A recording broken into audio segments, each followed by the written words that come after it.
오늘은 로마서 강의 19번째 시간입니다. 여러분이 이 앞에 있는 것을 보시는 것처럼 오늘 우리가 함께 나눌 말씀의 제목은 아담은 오실자의 모형이라 하는 말씀입니다. 아담은 오실자의 모형이라.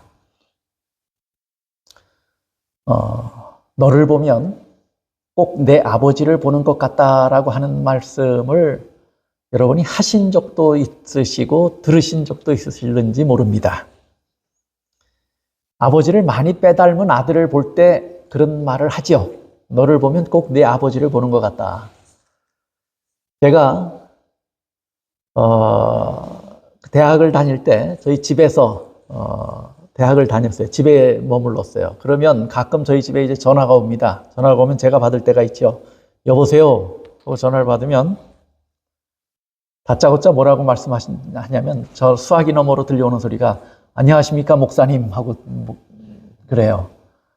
그래서 저는 제 아버지가 목사님이시고 저는 아들입니다 하고 이야기하면 웃으시면서 어쩌면 그렇게 네 아버지하고 목소리가 똑같냐 하고 말씀을 해요. 제 목소리를 들으면 누구 목소리를 듣는 것 같은 거예요.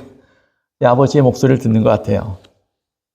어떤 아이가 참 어질고 바르게 자랐을 때 그 아이의 모습을 보면서 꼭 내 아버지를 보는 것 같다라고 말할 때가 있습니다. 그럴 때는 그 아버지의 성향과 성품과 기질이 누구에게 있을 때예요. 그 아들의 모습에서 보일 때 너를 보면 꼭 내 아버지를 보는 것 같다 이렇게 말할 때가 있을 것입니다. 그런데 이렇게 말할 때는 그 모습이 또 그 음성이 닮았다고 하는 것이죠.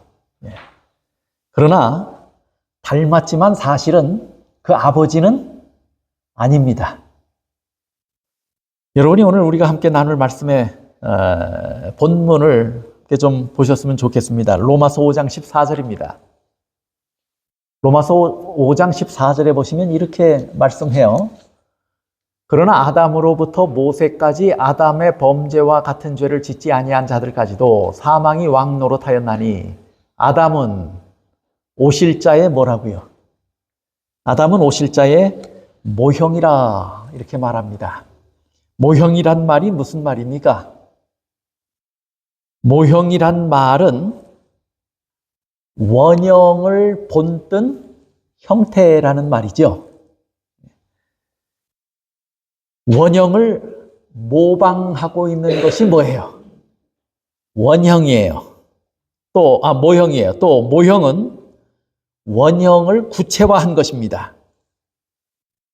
우리가 흔히 모형 비행기를 여러분이 보신 적도 있고 만드신 적도 있을 거예요. 근데 모형 비행기는 뭘 본따 만든 겁니까? 원형을 본따서 만든 것입니다. 그런데 원형하고 같습니까? 다릅니까? 너무 똑같다고 해서 너무 똑같이 생겼다고 해서 올라타면 돼요? 안 돼요? 안 되는 거예요. 실제와는 분명히 다릅니다. 그런데 모형은 무엇으로서 의미가 있냐면 실제를 구체적으로 뭐하기 때문이에요. 보여주기 때문입니다.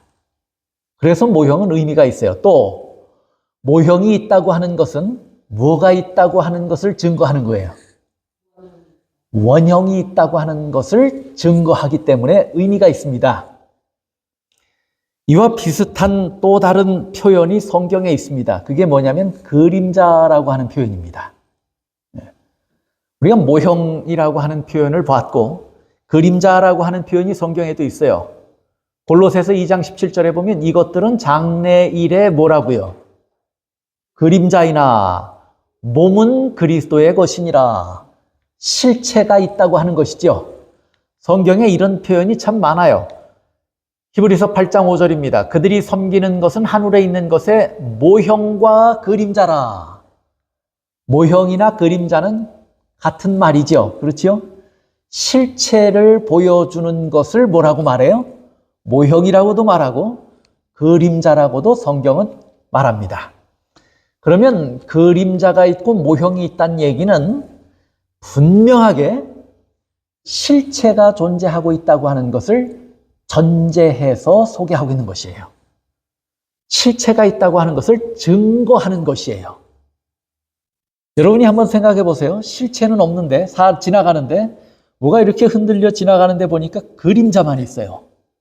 그러면 그것을 바라볼 때 여러분의 마음이 어떠실까요? 섬뜩할 거예요. 실체는 안 보이는데 뭔가 형체가 보여요. 바닥에. 그림자로 투영이 된 모습을 보신다면 와, 내가 뭘 봤다고요? 귀신을 봤다고 그렇게 말할 거예요. 실체가 없는 그림자가 존재할 수 있습니까? 없습니까? 없죠. 원형이 없는 모형이 존재할 수 있습니까? 없습니까? 없어요. 모형이 있다, 그림자가 있다는 말은 뭘 전제로 하고 있냐면 실체가 분명히 존재한다고 하는 얘기예요. 그래서 실체가 있다는 것을 근원적으로 증거하는 것입니다. 그 다음에 그림자나 모형의 역할은 실체를 우리가 눈에 실제로 보이지 않을 때 그것에 대해서 잘 이해하도록 설명할 때 뭐가 필요한 거예요? 모형이 필요한 거예요. 제가 지량리라고 하는 곳, 대전에서 멀리 떨어지지 않은 곳이지만 시골이에요. 그곳에 목회 나온 첫 해에 사경회로 배정을 받아서 갔어요. 갔더니 머리가 허옇고 수염이 허옇게 이렇게 자란 할아버지가 우리 식사하는데 한 테이블에 앉았어요. 식사를 하는데 그분이 뭐라고 말씀하시냐면 하늘에 저 날아다니는 것이 있는데 저거 고철덩어리래 그래요. 그게 뭐냐면 비행기인 거예요. 그 할아버지는 어려서부터 시골에서 자라시면서 문명을 접하지 못하고 배우질 못하신 분이에요. 하늘에 비행기가 날아간다고 하는 것, 고철더미가 하늘에 날아간다는 것이 신기해요. 근데 그것을 타본 적도 없고 가까이서 본 적도 없어요. 그냥 멀리 하늘에 날아가는 점같이 날아가는 것을 본 거예요. 근데 사람들이 그걸 뭐라고 말하냐면 고철이라고, 철덩어리라고 말한 거예요. 그 할아버지가 저에게 뭐라고 말하냐면 하늘에 고철덩어리가 날아다닌대 그래요. 그런데 그 집에 보니까 어린 아이가 가지고 놀던 비행기 장난감이 있어요. 제가 그걸 들고 그 날아다니는 고철이 이렇게 생겼습니다 하고 말씀을 드렸어요. 그 제가 보여드린 그 장난감은 뭐예요? 하늘에 날아가는 고철덩어리의 모형이에요. 그 할아버지는 그 모형을, 그 원형을 봅니까? 못 봅니까?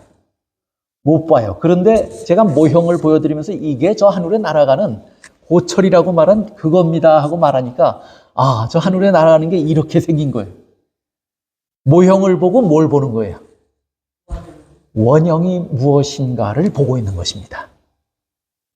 모형이 의미 있고 가치 있는 것은 실제가 존재한다는 것을 증명하기 때문이고 그 다음에 그것이 무엇인지를 보다 자세히 설명하여 주고 있고 알려주고 있기 때문에 중요한 것입니다.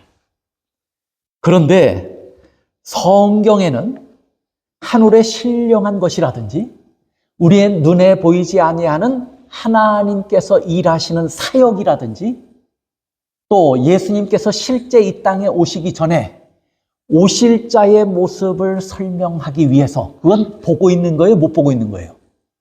못 보고 있는 거예요. 하늘에 신령한 것들을 우리가 볼 수 있습니까? 못 봅니까? 실제로 못 봐요. 하나님께서 우리 눈에 보이지 않지만 실제로 일하고 계셔요? 일하고 계셔요. 그걸 우리가 눈에 봅니까? 못 봅니까? 못 봐요. 그런 것들을 자세하게 볼 수 있도록 실제 하는 것을 우리 눈앞에 보여주실 때 그것이 실제로 존재하는구나 하는 것을 이해할 뿐만 아니라 무슨 일을 하고 계시구나, 어떤 역사가 일어나고 있구나 하는 것을 뭐 할 수 있는 거예요. 비로소 자세하게 이해할 수 있게 되는 것입니다. 그래서 성경은 모형과 그림자로서의 여러 가지 기사와 사건들 또는 사람들을 기록하고 있어요. 그걸 통해서 우리에게 하나님을 보여주고 있는 거예요. 성경에 보면 보세요.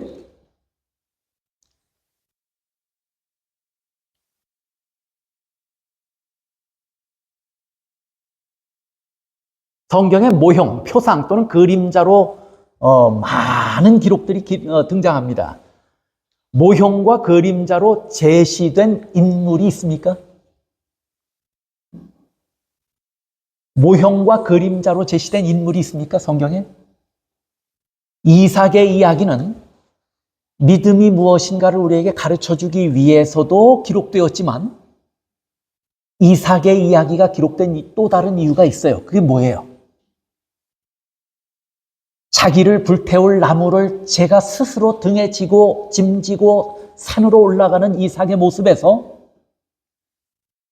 자기의 목숨을 매달 십자가를 지고 갈보리 산을 걸어 올라가시는 누구의 모습을 보는 거예요? 예수님의 모습을 보는 것이에요. 그러면 이삭은 십자가를 지고 올라가시는 예수님의 모습을 보여줍니까? 모형으로서의 역할을 하고 있습니까? 성경은 이삭의 믿음을 우리에게 가르쳐주기 위해서도 기록했지만 사실은 누구의 모습을 보여주기 위해서 기록했냐면 예수님의 모습을 보여주기 위해서 기록했어요. 독생자인 이삭, 독생자이셨던 예수님, 독생자이신 이삭이 스스로 제 짐을 지고 산으로 오르신 모습은 십자가를 지고 올라가시는 예수님의 모습을 보여주기에 충분합니다. 또 제단 위에 누워서 실제로 이삭의 생명을 자르기 위한 칼이 들려졌지만 실제로는 이삭이 죽었어요, 안 죽었어요? 죽진 않았어요. 그렇죠? 그러나 그것이 뭐의 한계냐면 모형의 한계예요. 그래서 실제로 이삭은 죽은 것과 진배 없어요. 내려칠 때 누가 막은 거예요? 천사가 막고 그것 대신 누구의 그 생명 피를 뿌리게 했냐면 양의 피를 뿌리게 한 것이에요. 이 모든 것이 누굴 보여주고 있는 사건입니까? 예수님을 보여주고 있는 사건이에요. 그래서 교회증언 3권 369쪽에 보면 이삭은 세상 죄를 위해 희생물로 드려진 하나님의 아들의 뭐였다고요? 모형이었다. 하나님의 오실 자의 모형, 오실 자를 보여주고 그가 존재한다고 하는 사실과 그분이 하시는 일을 보여주기 위해서 모형으로 등장하는 인물들이 있다고 하는 것이에요. 그 다음에 성경에는 또 모형과 그림자로 제시된 사건이 있습니다. 여러분이 광야에 불뱀이 이스라엘 진영에 들어와서 이스라엘 백성들을 물어 죽인 사건을 기억하시죠? 하나님께서 신령한 음식을 먹이고 만나를 먹이시고 바위에서 물을 내서 그 백성들의 갈증을 다 해소시키시고 그 다음에 그들을 잘 인도해서 구름기둥 불기둥으로 인도해서 광야로 안전하게 인도해내신 후에 그들을 보호하시고 지키심에도 불구하고 이스라엘 백성들이 누굴 원망해요? 모세와 하나님을 원망하니까 그를 둘러 진치던 울타리를 하나님께서 잠시 거두시자 무엇가 그 진중을 습격해요? 불뱀이 습격해서 여기저기 불뱀에 물려 죽어가는 겁니다. 그랬더니 그들이 다시 후회하고 돌아와요. 모세를 향해서 하나님께 우리의 죄를 고하고 용서를 구하고 우리를 살려달라고 요청을 해요. 그랬더니 하나님께서 뭐라고 말씀하셔요? 그들을 살릴 방법을 제시하시죠. 장대를 준비하고 장대 위에 높은 곳에 뭘 달라고요?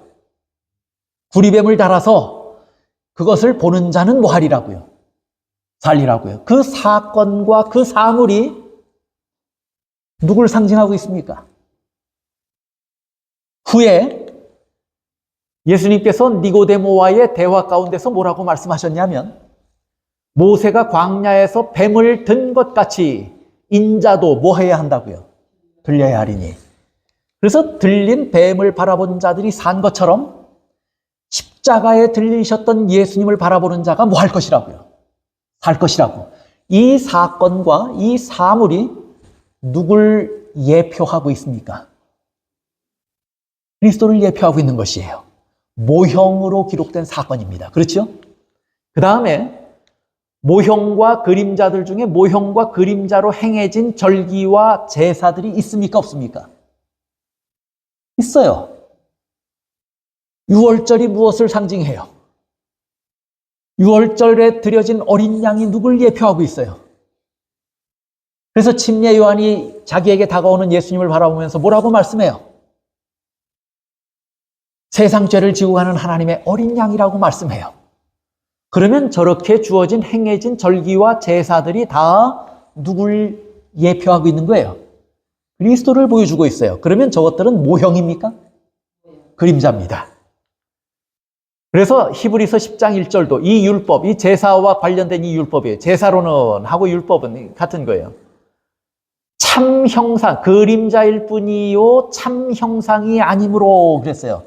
이런 사건들, 이런 제사와 예식들도 뭘로 기록됐다는 거예요, 성경엔? 그림자와 모형으로 기록됐다 그 말이에요. 또 모형과 그림자로 만들어진 구조물들이 있었습니까? 있었어요. 하나님께서는 성소를 지을 때 어떻게 지으라고 보여주었어요? 보여줬어요. 출애굽기 25장부터 보면 실제로 하나님께서 하늘에 있는 것에 뭘 보여주신 거예요? 실제의 모습을 보여주신 후에 그것을 따라서 뭐 하도록 합니까? 짓도록 했어요. 그러면 이렇게 이 땅에 지어진 모든 구조물들, 성소와 관련된 모든 구조물들은 하늘에 있는 실체의 뭐예요? 모형이었어요. 이런 것들이 성경에 수없이 많이 기록되어 있다는 거예요. 그들이 섬기는 것은 하늘에 있는 것의 모형과 그림자라 그랬어요. 그 다음에 모형과 그림자로 등장하는 색이 있습니까, 성경에? 흰색은 뭐에 대한 그림자예요? 모형이에요. 그리스도의 의를 상징하는 것이에요. 그렇죠? 붉은색은 뭘로 상징돼요, 늘? 예수님의 붉은 피가 성경의 상징이에요. 그림자로 등장하는 색이 있어요. 모형과 그림자로 등장하는 색이 있어요. 또 표상과 그림자로서, 모형과 그림자로서의 의미를 가지는 숫자들이 성경에 등장합니까? 이스라엘 12지파는 실제로 누굴 상징하고 있는 거예요? 훗날 구원 얻을 하나님의 백성들을 상징합니까? 안 합니까? 상징해요. 14만 4천은 12지파 가운데서 각각 12,000명씩 해서 14만 4천 명이 구원을 얻을 것이다 라고 묘사하고 있을 땐 이건 뭐예요? 모형이고 그림자예요. 성경의 많은 기별들이, 많은 기록된 성경의 말씀들이 우리가 실제로 눈에 보이지 않고 있고 하늘에 있는 것이 우리 눈에 보이지 않아요. 하나님께서 하시는 일이 중하고 놀라우리만큼 큰 역사를 이루고 계시지만 우리 눈에 실제로 보이질 않아요. 구약 시대에는 장차 오실 예수님에 대해서 아무리 이야기해도 그것이 실제로 보이는 것이 아니에요. 아닌 거예요. 이런 것에 대해서 정확하게 가르쳐주기 위해서, 미리 보여주고 가르쳐주기 위해서 실제가 존재한다는 것을 전제로 해서 우리에게 자세히 설명하고 있는 것이 뭐예요? 모형과 그림자예요. 그래서 이런 모습으로 하늘에 있는 사물이나 하늘에서 일어나는 역사적인 사건들이나 하나님의 사역이나 우리를 구속하시는 놀라운 은혜의 모든 사역들을 다 성경은 뭘로 가르치고 있냐면 그림자와 모형으로 가르치고 있다고 하는 거예요. 자, 그런데 오늘 본문의 말씀을 보니까 모형과 그림자로서 누가 등장하냐면 아담이 등장해요. 여러분, 우리가 모형과 그림자라고 말할 때는 흔히 그것과 비교해서 원형이 있다고 하는 것을 전제로 해서 원형과 비교해서 실제로 뭐 해야 돼요? 같아야 돼요. 그렇죠? 그런데 그렇지 않은 유형의 모형도 성경에 등장해요. 예를 들어볼까요? 너희가 이렇게 살면 안 돼 라고 하는 측면에서 어떤 기별을 전한다면 이것은 비교하는 것입니까? 대조를 위한 것입니까? 그 결과를 대조하기 위해서예요. 그러니까 닮은 꼴로서의 모형이 아니고 대조적 모형도 성경에 기록되어 있다 그 말이에요. 여러분이 고린도전서, 우리가 교과 공부를 하면서 배운 이야기예요. 이번 주 고린도전서 10장 11절에 보면 그들에게 일어난 이런 일은 뭐가 돼요? 이게 모형이에요. 모형. 본보기가 되고 또는 거울이 되고, 거울 앞에 자기의 모습이 보입니까? 안 보입니까? 거울을 보면 보이는 거예요. 거울이 되고 또는 본보기가 되고, 말세를 만난 우리를 뭐 하기 위해서? 깨우치기 위해서 기록되었느니라. 그러면 이스라엘 백성들이 저런 일은 뭐냐면 신령한 음식으로 먹이고 반석에서 물이 나서 마시게 하고, 그 다음에 뱀에 물렸던 사건 가운데서도 그들을 또 뭐 하셨어요? 구원하셨어요. 그럼에도 불구하고 그 백성들은 어떻게 했어요? 그럼에도 불구하고 또 하나님을 저버리고 하나님을 등지고 우상숭배에 빠지고 음행에 빠지고 그렇게 했단 말이에요. 그들의 마음에 누가 없는 거예요? 하나님이 없어요. 하나님을 경외하는 마음이 없어졌어요. 그러면 말세도 사는 우리가 그렇게 되면 되겠다는 얘기입니까? 안 되겠다는 얘기입니까? 그렇게 살면 안 된다는 얘기죠. 그러니까 그렇게 살면 안 된다고 하는 것을 보여주기 위해서 잘못된 것을 뭐 하는 거예요? 본보기로 보여주고 있는 거예요. 이건 모형은 모형이지만 똑같이 살라고 하는 것을 권면하는 모형입니까? 아니면 대조를 이루는 반대적 삶을 살라고 하는 권면입니까? 저렇게 살면 안 된다, 그 권면이죠. 반대로 살아야 된다는 거예요.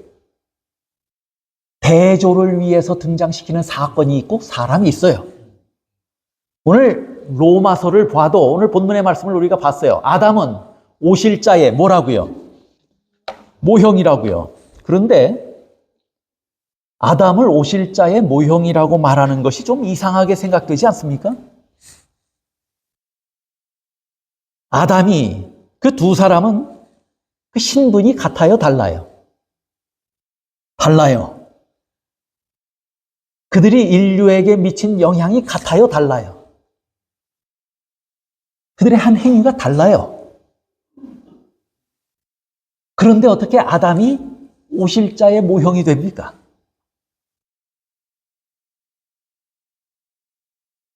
아담이 오실자의 모형이라고 말할 때는 여러분이 성경을 보시다 보면 일부 아담이 실제로 오실자의 모형, 예수님의 모형으로서 보여주는 가르침이 있어요. 그게 뭐냐면 인류에게 엄청난 영향을 미쳤다고 하는 것에서는 동일해요. 그래요, 안 그래요? 동일하죠. 그런데 어떤 면에서는 예수님을 모형적으로 보여주고 있냐면 아담이 잠들은 후에 아담의 몸이 열리고 그 속에서 갈비뼈가 취해져서 누가 만들어져요? 여자가 만들어지죠. 예수님께서 돌아가심으로 그 결과로 신약시대에 뭐가 태동해요? 여자로 묘사된 교회가 일어나요. 그런 면에서는 모형이라고 말할 수 있을 거예요. 그렇죠? 그러나 아담을 오실자의 모형이라고 말했을 때는 그것을 말하고 있는 것이 아니에요. 여기서 말하는 모형은 비교해서 닮은 꼴로서의 모형을 이야기하는 것이 아니고 대조적 모형이에요. 성경에 이어지는 말씀을 보세요. 로마서 5장 15절. 그러나 이 은사는 그 범죄와 뭐하지 않다고요? 같지 아니하니. 같은 것을 보여주는 모형도 있는데 같지 아니하는 것을 보여주는 모형도 있다는 거예요. 그렇죠? 그러면 아담이 오실자의 모형이라고 말할 때는 같은 것을 보여주는 것입니까? 같지 않는 것을 보여주는 것입니까? 같지 않는 것을 보여주는 모형이다 그 말이에요. 계속해서 보세요. 이 선물은 16절이에요. 이 선물은 범죄한 한 사람으로 말미암은 것과 뭐하지 아니하니? 같지 아니하니. 계속해서 반복해서 뭐라고 말하냐면 아담은 오실자의 모형이라고 말하면서도 오실자와는 뭐하지 않다는 거예요. 같지 않다, 같지 않다 이렇게 말씀해요. 그 말은 뭐냐면 대조적 모형이라 그 말이에요. 다른 모형이라 그 말이에요. 반대적 개념의 모형이라 그 말이에요. 자, 그러면 무엇이 같지 않단 말이에요? 무엇이 같지 않단 말이에요? 보세요. 그러나 그 은사는, 이 은사는 하나님께서, 예수님께서 우리에게 가져다 준 이 놀라운 은혜는, 은사는 뭐하고 같지 않아요? 아담의 범죄로 인해서 우리에게 임해온 뭐와 같지 않아요? 결과와 같지 않아요. 그렇죠? 다르죠? 한 사람의 범죄를 인하여, 이게 누구예요? 아담의 범죄예요. 한 사람의 범죄를 인하여 많은 사람이 죽었은즉 더욱 하나님의 은혜와 또한 한 사람 예수 그리스도의 은혜로 말미암아 선물은 많은 사람에게 넘쳤느니라. 그의 한 일이 같아요, 달라요? 달라요. 한 사람은 범죄해서 그 결과로 뭘 가져왔어요? 죽음을 가져왔고, 다른 한 사람은 순종해서 예수 그리스도의 은혜로 말미암아 뭘 가져왔어요? 인류에게 선물을 가져왔다 그랬어요. 그 다음에 계속해서 보세요. 16절. 이 선물은 범죄한 한 사람으로 말미암은 것과 같지 아니하니 심판은 한 사람으로 말미암아 뭘 가져왔어요? 심판이 없다고는 안 해요. 심판이 있지만 심판을 통해서 뭐 했단 얘기예요? 정죄했다 그 말이에요. 그렇죠? 정죄를 가져왔어요. 근데 또 다른 한 사람의 은사는 많은 범죄로 말미암아 뭐 했단 얘기예요? 의롭다 하심의 이름이니라. 한 사람은 우리에게 심판해 보니까 뭐 하게 한 거예요? 정죄받게 한 결과를 가져왔고, 또 다른 한 사람은 그 선물과 은사로 말미암아서 많은 범죄 가운데 우리가 있었지만 그로부터 우리를 뭐 하게 하셨다고요? 의롭게 하셨다고요. 같습니까? 다릅니까? 정반대의 역사를 이루죠. 이런 면에서 달라요. 이런 대조적 모형으로 기록되었다 그 말이에요. 그 다음에 계속해서 보세요. 그런즉 한 범죄로 많은 사람이 정죄에 이른 것 같이 한 의로운 행위로 말미암아 많은 사람이 의롭다 하심을 받아 생명에 이르렀느니라. 범죄해서 죄인이 됐는데, 정죄됐는데 의롭게 돼서 생명을 얻게 했다. 그들이 한 역사, 이룬 역사가 같아요, 달라요? 다르다 그 말이에요. 이런 일들을 로마서 5장 14절부터 계속해서 반복해서 기록해요.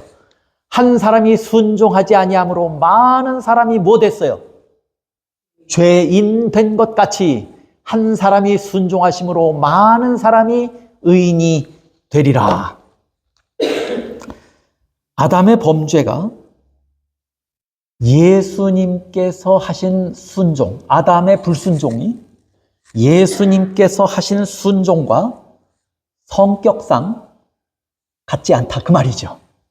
또 아담의 범죄로 인해서 인류에게 이르러 온 결과가 예수님의 순종을 통해서 인류에게 이루어 온 결과와 같지 않다 그 말입니다. 그래서 같지 않은 정도가 아니고 무슨 일이, 어떤 일이냐면 정반대의 역사를 이루었다 그 말이에요. 이렇게 사도 바울이 반복해서 설명하는 이유가 뭐예요? 반복해서 설명하는 이유가 아담의 불순종으로 말미암아 이 세상에 죄가 들어왔습니까? 죄가 들어왔어요. 그의 불순종으로 말미암아서 그 모든 후세대, 그의 후손들은 어떻게 됐어요? 그의 불순종으로 인해서 이르러온, 우리에게 이르러온 결과가 뭐예요? 재림교회 기본결의 28, 제7장에 재림교회가 공식적으로, 교단적으로, 공식적으로 이것이 우리가 믿는 신조다, 성경의 가르침을 따라서 우리가 믿는 신조다 해서 재림교회 기본교리 28을 기록을 했어요. 그 중에 제7장에 보면 인간의 본성이라고 하는 제목으로 기록이 됐습니다. 7장이 인간의 본성에 대한 이야기예요. 그런데 각 장에 보면 맨 서두에 그 장에 진술할 내용을 요약해서 먼저 진술합니다. 그렇게 책이 기록이 되어 있어요. 그런 모습으로. 그래서 그 요약이에요. 인간의 본성의 제일 위에 나타나는 요약된 부분이에요. 7장의 요약이에요. 그 7장의 요약이 이거보다는 좀 길지만 요 내용만을 제가 따온 겁니다. 아담은 처음에 창조될 때 육과 영과 혼이 다 완전한 상태에서 창조됐다. 그리고 그가 거룩하고 완전한 환경에서 살게 되었을 때 그는 하늘의 하나님의 성품과 그 다음에 놀라운 지력을 가지고 있었다 하는 그런 내용들을 서술해요. 그러다가 이제 아담이 죄졌다 그 말이에요. 아담이 죄진 후에 아담은 어떻게 됐는가도 서술했는데 그 다음에 저들의 후손도 그랬어요. 그러면 아담의 죄 지은 다음에 아담이 이렇게 되었고 그 다음에 아담의 후손도 이렇게 되었다 하고 지금 설명하고 있는 거예요. 어떻게 됐다고 설명하는가 보세요. 저들의 후손도 아담과 하와의 후손이에요. 이러한 타락의 본질과 그 결과를 뭐 하게 됐다고요? 나누어 가지게 되었다. 그럼 어떤 결과를 나누어 가지게 되었는가? 그들은 그래서 죄진 이후에 이 세상에 타락한 이 세상에 태어난 모든 후손은 어떤 상태로 나는가 하는 것을 설명해요. 유약한 체질과 악한 성향을 가지고 태어났다 그랬어요. 이것이 성경이 가르치는 것을 요약한 것이에요. 자, 구조와 선지자에서도 이렇게 말합니다. 49조. 하나님께서 사람을 정직하게 창조하셨고 악으로 기우는 성향이 조금도 없는 고상한 품성의 특성을 부여하셨다. 그리고 그는 생명나무에 접근할 수 있게 될 것이었다. 아담이 어떻게 창조됐다고요? 환경도 물론 완전해요. 그렇죠? 에덴의 환경이 완전했어요. 하나님께서 보시기에 심히 좋았어요. 완전했어요. 그런데 그 가운데 지으신 사람도 정직하게 창조하셨고 뭐가 없었어요? 악으로 기우는 성향이 있었어요? 없었어요? 없었어요. 악으로 기우는 성향이 없었어요. 그러면 고상한 품성의 특성을 그리고 부여하셨어요. 그러면 저런 정도의 악으로 기우는 성향도 없고 고상한 품성을 가졌고 정직한 품성을 가졌다면 죄를 거슬러서 죄와 저항해서 이길 힘이 그에게 있다는 거예요? 없다는 거예요? 있어요. 그렇죠? 그런데다가 그는 생명나무에 접근할 수 있게 될 것이었다. 저 말은 뭐예요? 생명나무의 열매를 먹으면서 그들은 뭐 했어요? 죽지 않고 영원히 살 수 있었다 그 말이에요. 그런데 그가 어떻게 될 때 그런 거예요? 죄 짓지 않았을 때 이랬어요. 만들어질 때 이랬어요.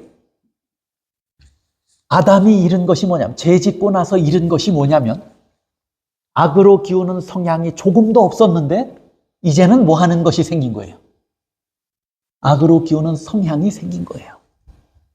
또 고상한 품성의 특성을 부여하셨는데 이게 어떻게 됐어요? 망가진 거예요. 훼손된 거예요. 그리고 생명나무에 접근할 수 있는 길이 뭐 했어요? 막혔어요. 죄 짓고 난 이후에 아담에게 이르러 온 저 결과가 아담뿐만 아니라 누구에게도 있게 됐다는 얘기예요. 우리에게도 있게 되었다 그 말이에요. 우리가 생명나무에 접근할 수 있습니까? 없습니까? 아담이 잃어버린 모든 것을 우리도 뭐 했어요? 잃어버린 거예요. 그래서 교회중원 5권 335쪽에 보면 나의 형제여 그대는 날마다 그대 자신을 위해서 해야 할 큰 일이 있다. 그대는 나쁜 기질과 악한 성향을 제어하기 위하여 끊임없이 노력해야 한다. 왜요? 저게 우리에게 뭐 하기 때문에? 늘 존재하고 있기 때문이에요. 그렇죠? 그래서 우리는 끊임없이 이것과 저항해야 한다고 말했어요. 이런 것들은 그대의 성장과 함께 자라났다. 말이에요. 로마서에서 오늘 우리에게 지금 가르쳐주는 그 핵심을 우리가 이해를 하셔야 돼요. 아담의 죄의 결과가 모든 사람에게 이런 모습으로 뭐 했다는 거예요? 미쳤다는 거예요. 아담의 죄의 결과가. 모든 사람에게 이렇게 미쳤다. 그런데 뭐에 초점을 맞추고 있냐면 아담이 죄 지었을 때 사람에게 죄와 사망의 세력이 뭐 해졌다는 얘기예요. 죄와 사망의 세력이 전해졌다 그 말이에요. 그렇죠? 영향을 미치게 되었다 그 말이에요. 죄와 사망의 세력이 영향을 미치게 되었다 그 말이에요. 그래서 편지서에 보면 편지 68, 1899년 YC 기록한 글이에요. 첫 아담에게 연결된 인간은 그에게서 죄와 죽음 외에는 아무것도 받은 것이 없다 그랬어요.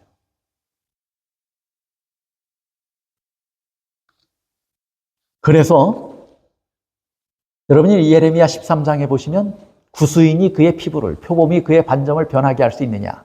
할 수 있을진데 악에 익숙한 너희도 선을 행할 수 있으리라. 우리가 노력해도 그 노력이 사실상 효력이 있다는 거예요? 부질없다는 거예요? 별반 그렇게 우리에게 큰 효력이 없다 그 말이에요. 부질없다 그래요. 여러분이 노력하고 결심해도 그렇게 길게 안 가는 이유가 그래요. 큰 효력이 없어요. 그리고 로마서 5장 14절은 뭐라고 말하냐면 그로 인해서 뭐가 왕노릇하게 됐어요? 사망이 왕노릇하게 됐어요. 자, 로마서의 기별과 이걸 통해서 이런 역사를 통해서 인류에게 임하여 온 결과가 무엇인지를 말씀한 이 내용들을 우리가 좀 요약을 해보시죠. 요약해보면 아담의 범죄, 한 사람의 불순종으로 말미암아서 이 세상에 뭐가 들어왔어요?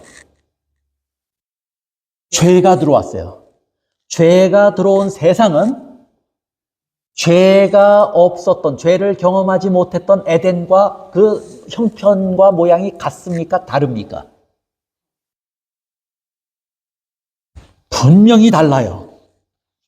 또 그의 모든 후손들은 처음에 아담은 죄로 기우는 성향이 없었는데 아담이 범죄한 이후에 아담은 죄로 기우는 성향을 갖게 되었고 그 모든 후손들도 뭘 가지고 났어요? 죄로 기우는 성향을 가지고 났어요. 자, 그러면 죄로 기우는 성향 없이 고상한 성품을 가졌고 정직한 심령을 가졌던 아담이 죄 없는 환경인 에덴에서 사는 것하고 죄로 기우는 성향을 가진 우리가 죄가 관영한 세상에 사는 것하고 비교하면 얼마나 큰 차이입니까? 비교조차 할 수 없는 차이. 그런데다가 인간의 육체는 어떻게 됐다고 그랬어요? 연약해졌다고 그랬어요. 그렇죠? 사람의 육체가 연약해지면 마음도 어떻게 돼요? 같이. 마음도 약해지는 거예요. 그러면 아담이 죄를 만났을 때 죄와 싸워서 이기는 것을 여러분이 한번 상상해 보시고 죄가 들어온 이 세상에서 연약해질 대로 연약해진 우리가 죄로 기우는 성향을 가진 채로 죄의 문화와 죄의 영향이 우리를 둘러싼 이 환경에서 악을 저항하여 거스르는 것하고 분명히 같을까요? 차이가 있을까요? 차이가 있죠. 우리는 적어도 아담이 범죄하기 전에, 범죄하기 직전에 아담이 처했던 환경보다 우리가 지금 죄를 만나고 있는 환경과 처한 형편이 비교해보면 훨씬 더 열악한 상태에 있는 거예요. 그러면 범죄하기 전에 아담이 죄 짓는 것이 더 쉬울까요? 지금 우리가 죄 짓는 것이 더 쉬울까요? 우리가 지금 죄 짓는 것이 훨씬 쉬울 거예요. 오히려 죄 안 짓는 것이 뭐한다는 얘기예요. 구스인이 그 피부를 변할 수 없는 것처럼, 표범이 그 반점을 변할 수 없는 것처럼, 지금 우리가 가진 형편과 우리가 가진 환경 가운데서 우리가 죄를 안 짓는다는 것이 뭐한 거예요? 더 불가능에 가까워요. 그래서 우리가 다 죄인이에요. 그래서 죄를 짓고 살아요. 그래서 로마서는 계속해서 1장부터 3장에 이르기까지 반복해서 우리를 다 적나라하게 보여줘요. 너희에게 뭐가 있다고요? 죄가 있다고요. 모두가 죄인이라고. 그렇게 말해요, 안 해요? 해요. 우리가 본래 아담의 죄성, 본성을 우리가 물려받았느냐, 물려받지 않았느냐, 이걸 다 떠나서 지금 모든 사람이 이런 환경에서 우리가 사는 우리가 다 죄를 짓고 살아요? 안 짓고 살아요? 모두가 죄인이란 말은 사실이에요? 아니에요? 사실이에요. 우리가 경건해요? 경건하지 않아요? 로마서 1장부터 3절까지 경건치 않다고 그랬어요. 그렇죠? 선한 구석이 우리에게 있다고 그랬어요? 없다고 그랬어요? 그게 당연하잖아요. 우리가 연약해질 대로 연약해졌고, 악으로 기우는 성향도 있고, 그 다음에 우리를 둘러싼 모든 환경이 죄인데, 선을 행할 구석이 우리에게 없잖아요. 선한 구석이 우리에게 없는 게 당연하잖아요. 그러니 우리가 얼마나 절망적인 환경에 있습니까? 우리가 얼마나 형편없는 그런 환경에 있는 것입니까? 그러나 로마서가 우리에게 가르쳐주고자 하는 핵심은 우리가 처한 그 환경을 보여줄 뿐만 아니라 그보다 더 중요한 것을 가르치고 있는 거예요. 아담은 누구의 모형이라고요? 오실자의 모형인데, 아담이 우리에게 가져온 이 참 말로 표현할 수 없는, 어찌 보면 좀 억울한, 우리는 그런 형편없는 환경에 우리를 처하게 한 그런 인물이라면 예수님은 그와 어떤 일을 하시기 위해서 오셨다는 거예요? 정반대의 결과를 만들어내시기 위해서 예수님은 오셨다고 말씀해요. 예수님의 순종과 예수님께서 이루신 역사는, 사역은 아담이 우리를 절망스럽게 한 것보다 더 큰 은혜로운 역사를 이루었다 하는 것을 보여주고 있는 것이에요. 그래서 이 아주 짧은 구절이지만 아담이 우리를 얼마나 절망스럽게 했는가, 이런 사실을 볼 뿐만 아니라 예수님이 우리에게 얼마나 놀라운 희망과 소망이 되셨는가를 볼 수 있게 하는 것입니다. 여러분, 아담이 한 일이 너무도 확실한 것을 우리가 눈으로 봅니까? 안 봅니까? 아담이 우리에게 가져온 결과를 우리가 실제로 경험합니까? 안 합니까? 그건 너희가 실제로 보고 있지 않느냐? 너희가 실제로 경험하지 않느냐? 그러면 그게 실제예요? 아니에요? 실제예요. 그런데 예수님의 사역은 우리 눈에 보입니까? 안 보입니까? 예수님께서 하신 일을 우리가 눈에 보는 것처럼, 실제로 보는 것처럼 확실하게 여러분의 마음에 보입니까? 안 보입니까? 안 보이죠? 그걸 보여주기 위해서 우리가 경험하고 느끼고 있는 것을 설명하면서 대조적 모형으로 예수님을 보여주고 있는 거예요. 이 말은 뭐냐면, 아담의 범죄의 모습을, 그 결과를 너희가 실제로 경험하느냐? 그것이 사실이지? 그게 사실이라면 예수님께서 하신 일도 뭐란 얘기예요? 사실이라고 하는 것을 아주 힘있게 가르치기 위해서 아담은 오실자의 모형이라 하고 설명하고 있는 것입니다. 여러분이 실제로 보고 실제로 경험했기 때문에 이것이 사실이라고 믿는다면, 그것이 사실인 것보다 더 확실하게 예수님께서 이루신 은혜로운 역사도 사실이라고 하는 사실을 믿어야 하는 것이에요. 그걸 믿고 가르치기 위해서 아담을 보여주고 있는 거예요. 왜냐하면 그 결과는 우리가 느끼고 있으니까, 실제로 경험하고 있으니까. 그러나 예수님의 은혜의 역사는 우리가 경험하지 못하고 있잖아요. 느끼고 있지 못하잖아요. 그럼에도 불구하고 그것이 실제하고 있다고, 그리고 그 은혜가 실제로 우리에게 이루어졌다고 하는 사실을 보여주기 위해서 그렇게 기록한 거예요. 여러분이 사실 아담을 보면서 누굴 볼 수 있는 거예요? 예수님께서 하신 일도 진짜구나 하는 사실을 이해하시기를 바라는 거예요. 아담이 우리를 절망스럽게 했지만 그곳에서 우리를 예수님은 건져내셔서 범죄의 결과로 우리를 몰아넣었지만 예수님께서는 우리를 의롭게 하시고 의의 결과로 우리에게 뭘 주셨다고요? 생명을 주셨다고 하는 사실을 보여주시기 위해서 로마서 5장의 후반부는 설명하고 있는 것입니다. 그런데 그렇게만 설명하고 있는 것이 아니에요. 아담의 범죄는, 그래서 고린도서에서도 뭐라고 말하냐면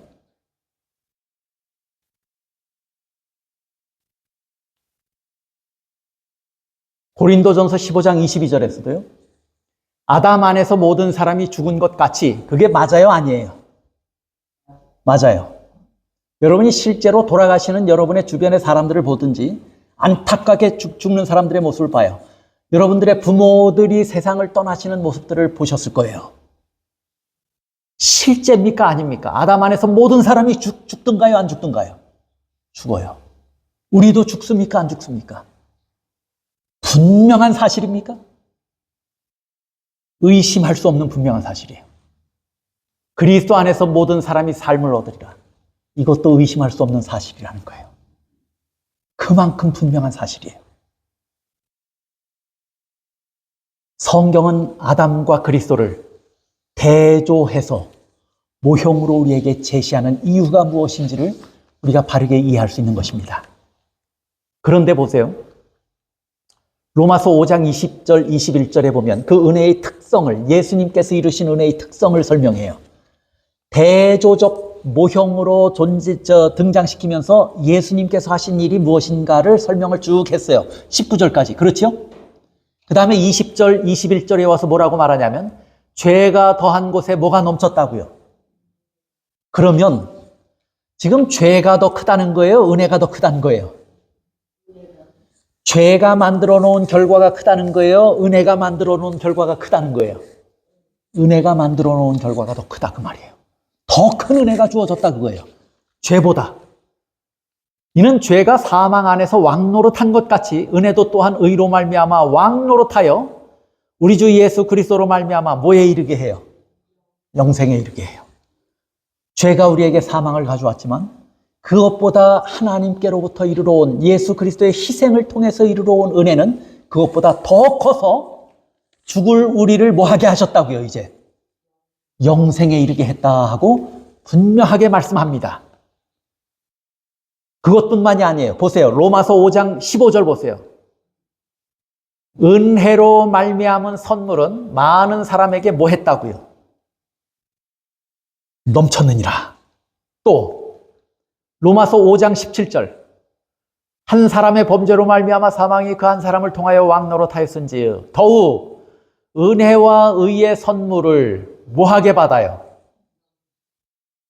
지금 로마서가 계속해서 아담과 대조해서 예수님을 소개하면서 아담이 가져온 결과보다, 죄의 결과보다 예수님의 은혜로 이르러 온 은혜의 결과, 선물의 결과가 뭐하다는 얘기를 강조해요. 넘친다는 거예요. 더 크다고 해요. 그것을 다 상쇄하고도 남을 만한, 다 그 빚을 갚고도 남을 만한, 충분히 남을 만한 뭐가 있다는 거예요. 은혜가 있다고 가르치고 있는 거예요. 그것뿐만이 아니에요. 여러분 마태복음 2장 5절, 마가복음 2장 5절에 보면 예수께서 그들의 믿음을 보시고 중풍병자에게 이르시되 작은 자야 내 죄사함을 받았느니라 하시니, 저 사건을 아시죠? 예수님께 그 친구들이 거동하지 못하는 중풍병자를 메고 올라와서 지붕 위에 올라가서 지붕을 뚫고 예수님 앞에 달아내리죠. 그때 예수님께서 그 모습을 보시고 하신 이야기예요. 그렇죠? 뭘 봤냐면 그들의 믿음을 보셨어요. 믿음을 보시고 중풍병자에게 이르시되 작은 자야 뭐 하라고요? 내 죄사함을 받았느니라 하시니, 저렇게 말씀한 것 때문에 예수님은 큰 홍역을 치르십니다. 네가 무언데 죄를 사하느냐고 많은 저항에 부딪힙니다. 그럼에도 불구하고 예수님은 저렇게 말씀하셨어요. 저렇게 말씀하신 것을 설명하는데 뭐라고 설명하냐면, 예수님은 저 연약한 자, 작은 자, 스스로는 자기를 구원할 수 없는 저 연약한 자, 자기를 고칠 수 없는 저 연약한 자의 육체적인 질병만을 고치신 것이 아니고, 지금 그 연약한 자는 뭘 고치기 위해서 온 거예요? 예수님 앞에 육체를 고치기 위해서 왔어요. 그런데 예수님은 그가 육체만을 고치기 위해서 온 것을 알았을까요? 몰랐을까요? 아셨음에도 불구하고, 그리고 그럼에도 불구하고 그의 육체만을 고치신 것이 아니고 그의 뭘 함께 고치신 거예요? 그의 영혼을 치유하신 거예요. 죄를 용서하셨어요. 그렇게 하면 많은 핍박과 시기를 받을 것을 예수님이 아셔요? 몰라요? 아심에도 불구하고 그렇게 하셨어요. 저것을 성경이 보여주는 이유는 예수님의 은혜는 늘 저렇게 놀랍다고 하는 사실을 보여주고 있는 거예요. 우리가 요구하고 우리가 간구하고 우리가 소원하는 것보다 예수님의 은혜는 더 크다고 하는 것입니다. 늘 이보다 더 큰 것이 예수님의 은혜예요. 성경은 이것을 늘 강조하고 강조해서 가르쳐요. 계속해서 사도 바울은 에베소서에도 이렇게 말해요. 우리는 그리스도 안에서 그의 은혜의 풍성함을 따라 그의 피로 말미암아 속량 곧 죄사함을 받았느니라.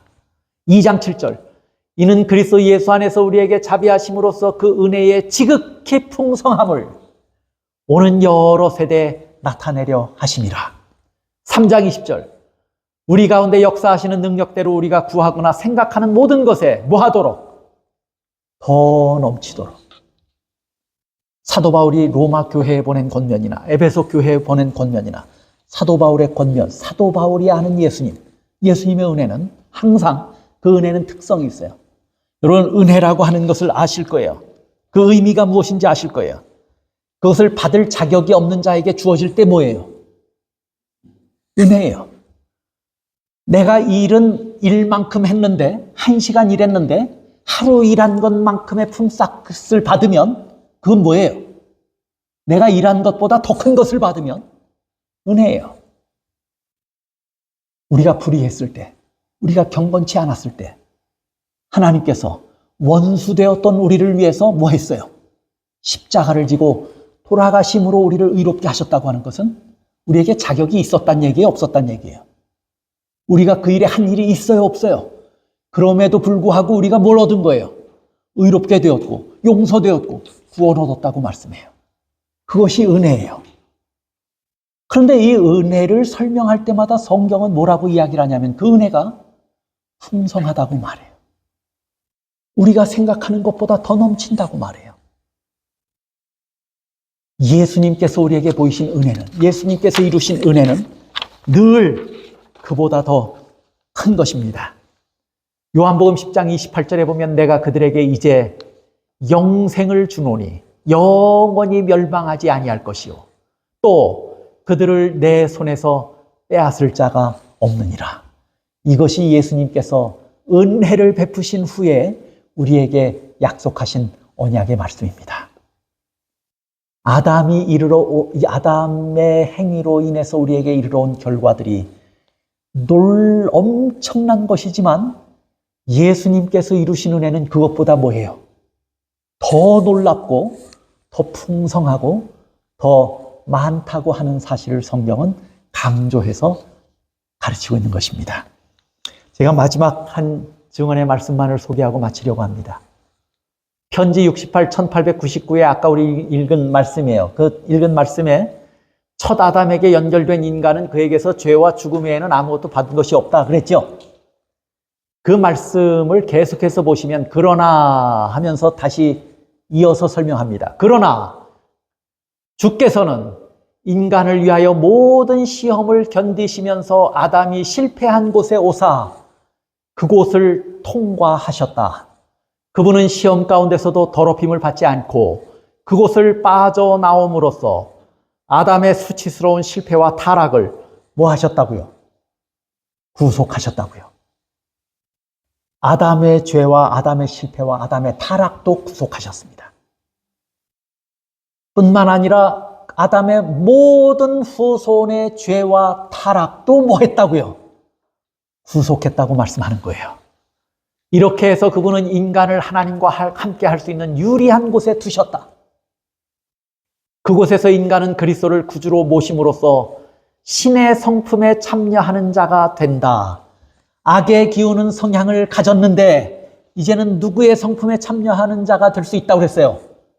신의 성품에 참여하는 자가 될 수 있다고 말씀했어요. 뭐 할 때 그렇게 되는가? 그리스도와 연합할 때 그렇게 될 수 있다고 말해요. 오늘 로마서의 본문의 말씀, 로마서 5장 14절부터 21절에 있는 말씀과 증언의 말씀들을 여러분들이 기억하신다면 오늘 이렇게 우리가 권면을 마무리하면서 기억해야 할 분명한 사실들이 있는데 이것을 꼭 기억하시길 바랍니다. 그게 뭐냐면 하나님께서 이루신 은혜에는 우리를 구속하셔서 영생을 주시는 은혜가 있다고 하는 사실을 반드시 기억하십시오. 아담이 한 일이 사실이라면, 그리고 여러분이 이것을 피부로 느끼시고 확실하게 알고 계신다면 예수님께서 이루신 은혜도 그에 못지않게 더 확실하다고 하는 사실을 기억하십시오. 하나님께서 우리를 위해서 분명하게 우리를 구속하시고 영생을 주셨다고 하는 것입니다. 둘째는 뭐냐면 그리스도와 연합하는 해서 악에 기우는 죄된 성향을 가진 우리를 누구의 성품에 참여하게 해요? 신의 성품에 참여하는 자가 되게 하겠다고 하는 약속이 그 은혜에는 담겨 있습니다. 우리의 모습을, 우리의 처한 형편을, 우리의 운명을 완전하게 바꾸신 후에 이제는 그리스도와 연합하여 예수님을 닮아가는 자로 만들어 가시겠다고 하는 하나님의 놀라운 약속을 꼭 기억하시고, 여러분이 얻으신 구원이 예수님의 피로 말미암아 이르러 온 것이라면, 그리고 그것이 아담의 범죄보다 더 확실한 것이라면 그 은혜를 믿으시기 바랍니다. 그 은혜로 여러분이 의롭게 되었고 구원 얻었다고 하는 사실을 분명하게 믿으시기 바랍니다. 이것을 우리에게서 빼앗을 자가 없다고 하는 사실을 분명하게 믿으시기 바랍니다. 더 나아가서 그것뿐만이 아니라 예수님께서 우리와 함께 하시고 우리를 도우시고 성령께서도 우리 속에 들어오셔서 역사하심으로 이제는 하나님을 닮은 성품으로 우리를 끊임없이 만들어 가시겠다고 하는 하나님의 놀라운 약속도 믿으시기 바랍니다. 그건 누가 하시는 거예요? 하나님이 하셔요. 성령께서 하셔요. 우리는 뭐만 하면 된다고 말씀하냐면 그리스도와 뭐 하면 되네요? 연합하면 된다고 말씀해요. 이런 놀라운 은혜에 대한 감사와 기쁨이 우리에게 있고 하나님의 약속이 실제로 우리 속에서 이루어지는 놀라운 경험들을 하면서 우리가 신앙하게 되시기를 간절히 바라면서 오늘 말씀을 줄이겠습니다.